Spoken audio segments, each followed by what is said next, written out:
We begin tonight with the relentless Russian bombardment of Ukraine. There are reports that an art school in the besieged city of Mariupol was destroyed by Russian forces, with as many as 400 sheltering inside, and Russian commanders with an ultimatum ordering Ukrainian forces in the city to surrender within hours. That city is increasingly feeling the brunt of Putin's war, undergoing a fierce assault. Many residents spent today digging graves for their neighbors.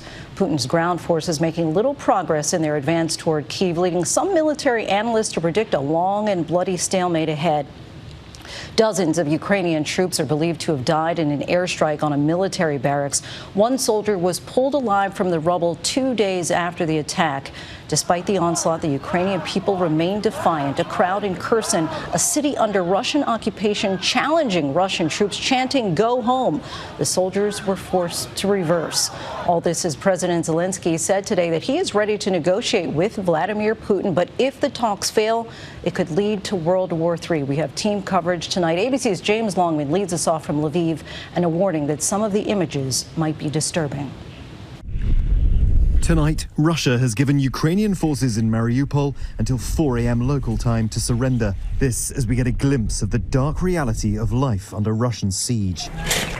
Surviving, now a form of resistance. Residents like Andrei digging graves for their own neighbors. "I hope there'll be some sort of a reburial, and this is just temporary," he says. "The military told us to put the bodies somewhere in the cold, but the only cold places now are basements. There are people in the basements, so bringing the dead to people is just so we bury them here." President Zelensky calling Russia's actions there a terror that will be remembered for centuries to come. And tonight, reports of yet another attack on civilians, a school targeted this time, where 400 people were sheltering. Much of the city in ruins, as many as 300,000 believed to be trapped. Some in Mariupol wondering just how much longer they'll have essentials like food and firewood. University librarian Irina says, "We've been in a basement for 11 days. This is the 25th day of war. We've been counting every one of them. We hope for the best, to live as humans." Alexander and his family escaping to Lviv, calling his home city a dead zone. "I realized there were no safe places in the city anymore," he says. And there are disturbing reports from local officials accusing Russian forces of forcibly deporting residents to Russia. Moscow claiming some Ukrainians are fleeing to Russia of their own free will. But in the face of such devastating force, there aren't many choices here. Locals elsewhere continuing to show extraordinary bravery, confronting Russian military vehicles head-on in the occupied city of Kherson, shouting, "Go home," forcing them to retreat. That sheer force of Ukrainian resistance, part of what's leading some military analysts tonight to warn that the war may be moving toward a drawn-out and bloody stalemate. As Vladimir Putin's ground forces make little progress advancing on Kyiv, still estimated 9 miles or so outside the city centre, their same position from over a week ago. And tonight, Ukrainian officials claim 6 Russian generals have been killed in this invasion so far, proof, they say, that Russia was not prepared. We've seen deliberate targeting of cities and towns and civilians throughout in the last several weeks. I believe that he's taking these kinds of steps because his campaign is stalled. A senior U.S. defense official saying Russia is bringing the long-range artillery pieces it's relied upon closer to the capital. And today, videos circulating on social media show smoke plumes rising over Kyiv. Russian shelling destroying another high-rise apartment building. Rescue workers surveying the damage. No one was killed, although 5 were injured. This woman, Irina, saying she doesn't know whether to stay or to leave.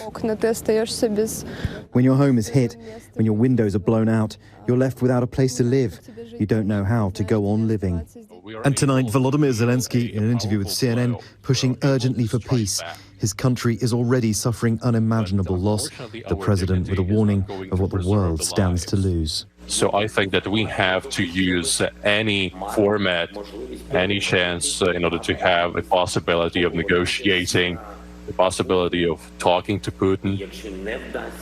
But if these attempts fail, that would mean that this is a third world war. A notion no one wants to hear. Let's get right to James Longman in Lviv for us tonight. James, we are now 25 days into this invasion, and there are real fears at this point about what Vladimir Putin might do next. Yeah, that's right, Lindsay. There are indications that this first stage of Russia's ground invasion has stalled, but this is part of a more conventional operation. Russia has all kinds of unconventional tactics at its disposal. Chemical weapons, which it used indiscriminately in Syria, are still very much a frightening possibility. The danger is that the current status quo is starting to look like a failure for Vladimir Putin. There's a sense we're approaching a fork in the road. One path leads to peace, the other to escalation. Lindsay? A very precarious moment in our world history. James, thank you. Hi, everyone. George Stephanopoulos here. Thanks for checking out the ABC News YouTube channel. If you'd like to get more videos, show highlights, and watch live event coverage, click on the right over here to subscribe to our channel. And don't forget to download the ABC News app for breaking news alerts. Thanks for watching.